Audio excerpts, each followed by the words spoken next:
भरोसा ही हमारा भजन है, भरोसा ही हमारी भगवत प्राप्ति। जितना दृढ़ भरोसा हो गया।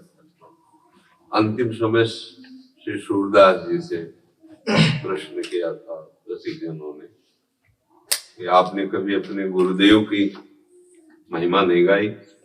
लाखों पद लिखने वाले महापुरुष, कई खंडों में पद है, आपने कभी नहीं गाए। तो उनका हमने प्रियालाल और गुरुदेव को कभी दो समझा ही नहीं। वो अंतिम समय तो बोले हाँ आप कह रहे हो, तुम क्या प्रियालाल और गुरुदेव दो नहीं है, गुरुदेव प्रियालाल प्रियालाल। तो अंतिम समय का उनका आखिरी पद है उनकी रचना, भरोसो दृढ़ इन चरणों के रोक। श्री वल्लभ वल्लभाचार्य जी से ना, श्री वल्लभ नख चंद्र छटाविन सब जग माए अंधेरो भरोसो दृढ़ इन चरणों। पूरा वर्णन करते आखिरी पद में कि सूरदास जी कहते कि हम क्या वर्णन करें, हम तो अंदर और बाहर दोनों जगह से आंधरे हैं। सूरदास द्विविधि आंध्रो बिना मोल को चेरो। ये आखिरी बात जो है ना, ये उपासक की सिद्धि है। बिना मोल के बिक गए और भरोसो दृढ़ इन चरणों के, बस साफ साधना की सिद्धि है। मैं दृढ़ भरोसा प्रियालाल हो गया, माला माल हो गया। तो इतनी बात आना थोड़ा कठिन होता है। अपने साधन का भरोसा होता है, अपनी बुद्धि का भरोसा होता है, परिवार का भरोसा है, जगत का भरोसा है और भी, लेकिन प्रियाजू का भरोसा ये बड़ा दुर्लभ है। ये प्राप्त हो गया तो फिर कुछ बकाया रहेगा। भरोसो दृढ़ इन चरणों के, दृढ़ भरोसा। और देखो सेवक जी के श्री राधाजुग चरण निवास, श्री राधाजुग चरण प्रीति उपजय अति भारी, यही बात है भरोसा, दृढ़ भरोसा लगा। अब कुछ नहीं, मेरे कर्म धर्म का कोई मतलब ही नहीं रह गया, मेरे मन बुद्धि शरीर और स्वभाव इसका कोई अस्तित्व नहीं। अब प्रियाजू का स्वभाव काम करेगा, मेरा थोड़ी स्वभाव। मेरा तो स्वभाव जहां पहुंचाना था कहाँ पहुंचाया। ये तो प्रियाजू का स्वभाव है, जो मुझे धाम मिल रहा है, नाम मिल, उसी स्वभाव की शरण में हो जाओ। वृंदानेश्वर माता म पहाय दूरात, वृंदाटवी मनुष्य प्रणयन चेता, सत्तारणी कृत स्वभाव। जिनका स्वभाव ही तार देना, बस उसी स्वभाव का भरोसा कर लो। आश्रय भरोसा नहीं तोड़ते प्रभु, सबसे बड़ी बात। आप साधन का बल लियो तो उसका फल मिलेगा आपको, लेकिन भरोसा ये कोई साधन नहीं, ये सिद्धि है। भरोसा जागृत हो गया तो बस फिर हो गई भगवत प्राप्ति। अब क्या हो उस प्रश्न नहीं है। भरोसा ये आना कठिन होता है, भरोसा आना कठिन होता है। अपनी बुद्धि भरोसा नहीं लेने। साधन का भरोसा तो कर लेगी, क्रियाओं का भरोसा कर, लेकिन साध्य का भरोसा नहीं हो पाता। ये लगता है कि करने पर भगवत प्राप्ति होगी। ये बैठा हुआ दिमाग में ना, कि जैसे करने से प्राकृतिक पद मिल सकते हैं, यहां से लेकर ब्रह्मलोक तक, लेकिन प्रियाचरण की सेवा एक कृपा से मिलती है। तो कृपा उन्हीं के ऊपर होती है जो कृपा आश्रित होते हैं। साधन, इसलिए सर्वे साधन वाले चरण में आशा, साधन का आश्रय, साधन हो रहा है, साधन का आश्रय नहीं, आश्रय प्रिया दूसरा। ये अंतर की बात उपासक के हृदय में बैठ जाए। भरोसा, अब कोई प्रश्न ही नहीं रही, अब कोई चाह ही नहीं रही, अब कोई स्थिति की मांग ही नहीं रही। हमें दृढ़ भरोसा है, प्रियाजू जैसा चाहेंगे वैसा। अगर हमारी स्थिति गंदी है तो प्रियाजू की इच्छा यही ना, हम अच्छी क्यों करना चाहें। यदि हमें दृढ़ भरोसा प्रियाजू पर है, तो हमारी जैसी स्थिति है हमारी प्रियाजू की दृष्टि में है, बस हमारे लिए पर्याप्त। अगर वो प्रियाजू चाहे तो आप विचार करो, प्रियाजू हम निर्मल हो जाए, हम मलिन भला चिंतन कर सकते, प्रियाजू चाहे तो लालजू नहीं चिंतन कर सकते, तो क्या बात है नहीं।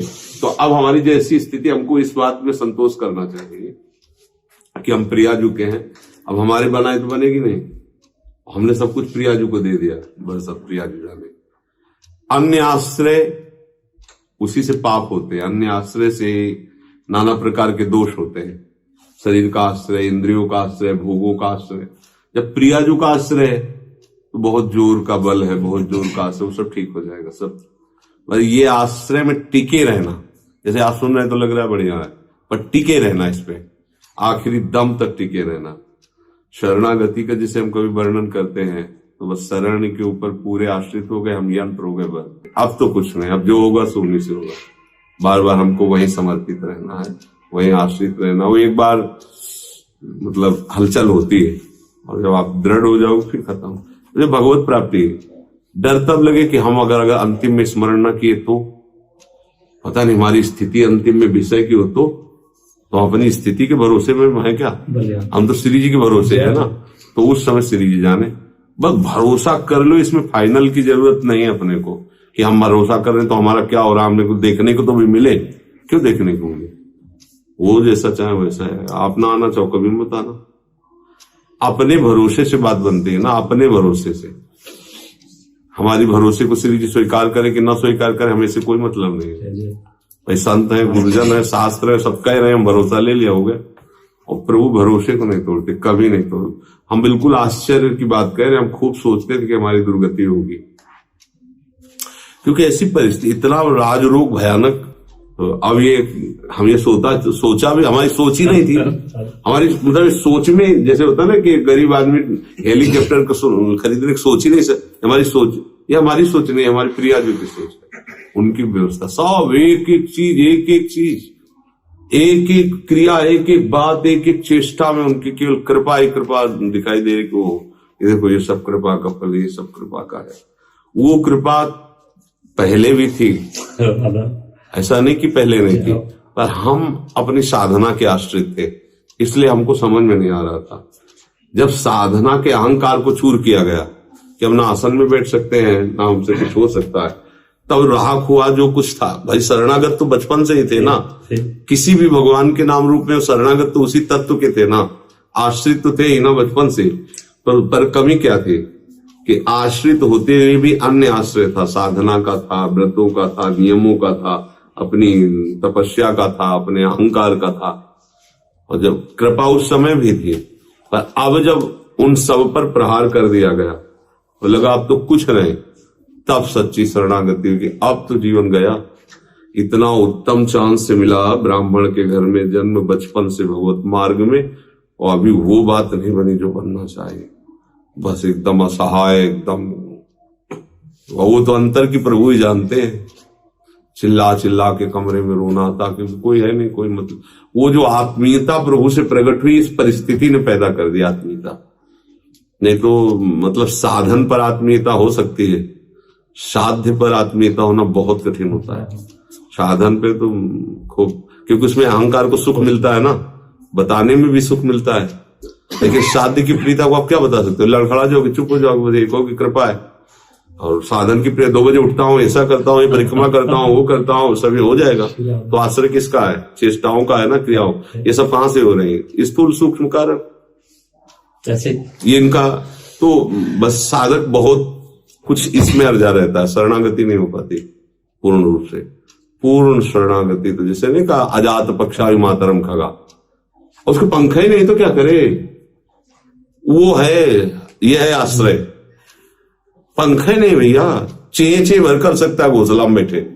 अजात पक्षा यु मातरम खगा, वो माँ लावे या ना लावे, वो चे कर सकते, राधा राधा कर सकते हैं, हमारे क्या आगे कुछ नहीं। हमारे पंखे नहीं, हमारी गति कुछ और नहीं। बिल्कुल ये जो शरणागति वृत्तासुर जी ने बताई, अजात पक्षायु मातरम, ये शुद्ध और महान शरणागति है। अजात पक्षायु मातरम खगा, वो केवल माँ की बस बाट जो होता है, कुछ कर नहीं सकता। उसकी इतनी आवाज में दम नहीं कि वहां तक पहुंच पाए जहां माँ उसकी उड़ के गई है। बस उसका आश्रय माँ है, वो बस उसी को पुकार रहा है। बस इतना है अपनी साधना। आश्रय लाडली जो राधा राधा राधा, बस आगे क्या पवाना है, क्या स्थिति देनी, कैसे चलाना, ये सब उनके बस की बात है। बिल्कुल निश्चिंत और बेपरवाह हो जाए। अब इसका गलत अर्थ ना ले लें कि अगर आप इधर के लिए तो अजात पक्षा, उधर के लिए गरुड़ जैसे पंख है तो फिर गड़बड़ हो जाएगी। उड़ नहीं सकते तो ना दक्षिण उड़ सकते हो, ना उत्तर उड़ सकते हो, साथ दो बेटे।